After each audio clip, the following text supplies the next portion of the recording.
what is it that you would like them to take away from this whole entire experience coming through here? If they could take one thing away from it, what would that be? I want people to come away inspired, and I want eyes to be opened as to the possibility and potential of African creativity. Thank you so much. Thank you for your time. I can see them looking at me in the corner.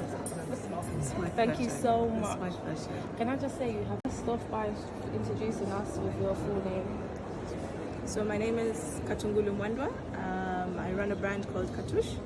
I'm based out of Nairobi in Kenya. And yeah, I basically do ready-to-wear collections, experimenting with different silhouettes and forms. And I guess maybe that's why my work is here today, because I guess I have a unique perspective on how I develop my collections. Great. And how does it feel seeing your pieces in here today, being a part of this wonderful exhibition? How does it feel? I'll be in tears. Yeah, on the plane home, I'll definitely be in tears. I remember coming here when I was in university and doing a walk around just to see what fashion was on exhibition or on display.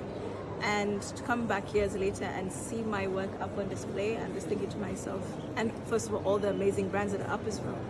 I'm just thinking about all the other fashion students who get the same opportunity just to come and have a look and then see different perspectives and aesthetics that could inform work moving forward. Yeah, so it's exciting. So what inspires your pieces? Because I see here, it says in the synopsis here that you see as almost architectural, your pieces. So would you like to break that further down for me and give me more insight into what inspires you? So I think what initially inspires me, or what I'm driven by, is my search for identity. So in what it means to be a woman, to be Kenyan from Nairobi, to live in Nairobi as opposed to in a rural city. I mean, there's so many different identities, I think, that could exist in one person. So what I find is that the initial thing that happened was that I needed to find out who I was. And so I was obsessed with traditional cultures. And then because that's who I was, who am I now? What would that progression have looked like? Translate. Yeah. So I sort of borrow from traditional aesthetics, which could even just be a beaded corset, which is sort of the reference for this one from the Dinka community in South Sudan. And I basically deconstructed the bodice of the corset, which is quite cool to me. I think something that I really was curious about. And then I made this dress that you can see in front of you, which borrows from that. And for me, it's, I guess, that natural progression if we were untouched by our colonial past, or, yeah, basically from that perspective. Yeah. In terms of, people who come in and view your pieces, what do you want them to kind of take away from you as an artist, as a creator, as a designer? That everything is intentional, and it's my way of telling my story about who I am, and to be open-minded about the fact that there's many different realities, and yeah, this is me telling mine. Yeah. And I'm going to throw out a far left ball question here. What is your design process? So when you go about creating a piece, how do you go about that? Is that just going on a random day out to see what inspires you? Is it reading? Is it listening to music? What is your process when you start putting together your ideas to paper? I think there's various processes. For sure, sometimes I'm inspired by something that I see visually, either in a book or in a movie, or when I'm out walking about, or just even from experimenting within my studio, and then I come up with an aesthetic that I'm like, oh, that's a technique I hadn't actually thought of applying. Or whatever happens at that particular moment that inspires me is what goes into it. And my final question, what would you, well, it's not a question, more of a statement, what would you like to tell up-and-coming designers, that are coming next up? What would you like to say to them? If you could say anything, what would that be? Tell your story, keep at it, be persistent. Yes. Thank you so much. Thank you so much for your time. Thank you. My name is Aisha Ayentu, and I'm the founder and creative director of the fashion brand Christy Brown, which is based in Accra, Ghana. Oh, beautiful. Thank you for the lovely introduction. So how do you feel today, seeing your pieces here in the V&A? This is special. This is special. It's almost surreal. You come to this museum for different things, and today is us, right? It's our time to be featured, honored, and I think it's just been so well executed and curated, right? So it's a special moment. I'm so happy for you. And is this one of your first ever, in terms of huge exhibition within an institution as V&A? Well, As V&A, yes, but then we also did one a couple of years ago at the FIT Museum in New York. Okay, that's So, great. but I mean, we weren't there physically, but that was also, it was, I think it was an exhibition on Black designers, so not just African, just Black designers, Black as a designers whole. as a whole. Cool. And in terms of your pieces, would you like to walk me through, like, what inspires you? What made you put that in terms of the pieces here today? What made you put them together? So at the very heart of Christy Brown is the woman. We always say the woman, and how she's feeling at any given point, and how to just enhance that. In the whole narrative, it's the case of the woman is already, you're already fabulous, you're already accomplished, you're already enough as you are, and these pieces are just meant to reassure you.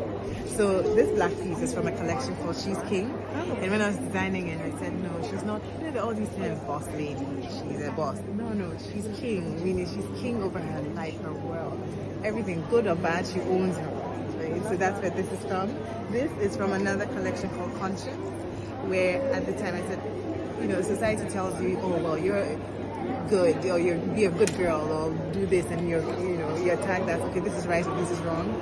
But the collection is called Conscience, where the woman has come into a place where her conscience will lead her. It's okay. She doesn't need all these external forces to tell her what's right or what's wrong, but your conscience and tapping into yourself will guide you the right way. So this is from Conscience. You can tell the headpieces.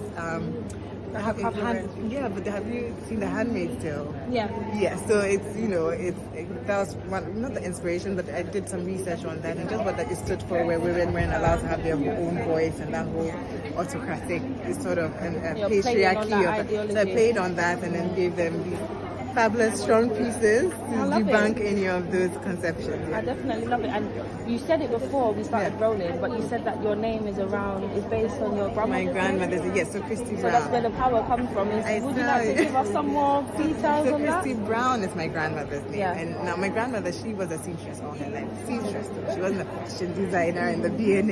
Never had anything fabulous. So when I was starting the brand, I wanted to honor her legacy and just carry that name forward. So growing up, you saw her? I did. I grew up around her till about, I was maybe 8 years. We lived in the same house. So I saw my grandmother stitch. Her friends would come over as they're chatting. She's stitching her pieces. So there's a lot of influence there, you'd say. But she was a really strong woman and very opinionated. And I love that. I feel I grew up in a home of just really opinionated women. My mother as well. Our home was super liberal and open. And I'd see conversations between my mom and dad where he saw her as a partner and not, okay, this is a woman's role. So it's those like feminist undertones that sort of, So yeah, it's beautiful pieces. I just want to know, like, how do you feel about being in V&A? Like, this is a big moment. No? Yeah, it's a cool moment. I've been in other museums, so I guess V&A is an addition to that. It's long overdue, but I'm glad it's happening. I mean, for us, it's in our process of decolonizing spaces. This is one of our ethos, this is one of the places that we're doing that at, and it's nice to see how everything turned out, and it's amazing. That's great. Going on to the subject that you just said about decolonization of spaces, when you create your pieces, or like when you get into your designing, like what inspires you? Do you have that in your mind when you're creating pieces, or is it something that comes naturally to you? I guess every piece has a story. This was inspired by the Nkondi Kisi, and it's a figurine that's used in colonial times. You put it in front of your house, and it chases evil away. Basically, it's there to protect you from whoever is coming into your property. And this was created between Congo, Nigeria, and Kenya, because I weave between different parts of Africa, and I work with different artisanal communities in these places. And for me, it's all about being subliminal with the work, but also highlighting my process of my mind at that moment in time, but also highlighting different, socio-economical issues in terms of religion, magic, gender, tribal issues. And for me, it's all about bringing everybody together and understanding different historical facts that we may have forgotten or may have been brushed out of our minds. And in terms of decolonizing, that's my work, to free up the mind from every construct that has been imposed on us that we don't know about, or have been forced to believe. So it's removing those barriers and reorganizing our minds and reopening it into understanding what was and what is and what is to come. That was such a And in terms of like your people, when your clients, customers wear your clothes, what is it that you want them to take away from wearing? I want them to feel free. Yeah, I want them to feel like me. Like I want them to feel free to dress however they want. Well, on your outfit, you look absolutely stunning today. That sounds like she has to be a designer. Just walk us through your look. This is going to be my final question because I'm sure loads of people want to talk to you. My look, this is a Senegalese bubu. I got it in Senegal, got it made in Senegal. My hat is from my milliner who makes this from raffia also. I'm obsessed with raffia because it's a healing plant, but it's also a protective material also. Yeah, a lot of my work has to do with spirituality. So for me, the art of garment wear is a form of protection. So I feel like if you're dressed a certain way, nobody can come and do anything to you, approach you in any certain way. So that's why I always dress. Thank you so much. Crazy. I love it. You look stunning. Thank you so much. Thank you so much. Thank you. Nice. What's your name? Shanice. Boo Boo. Lovely to Nice talk to meet you. Thank you.